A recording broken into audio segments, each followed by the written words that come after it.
Hi everyone, welcome back to another video from Wake&Tech.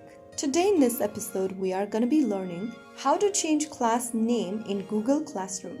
Whether you are a teacher or a student, these steps will help you keep your classes organized.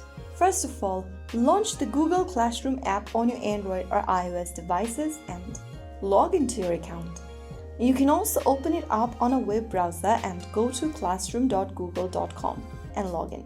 On the home screen, go ahead and tap on one of the class whose name you want to change. You can select your classroom by tapping on the three horizontal buttons at the top left and choose a class you'd like to edit.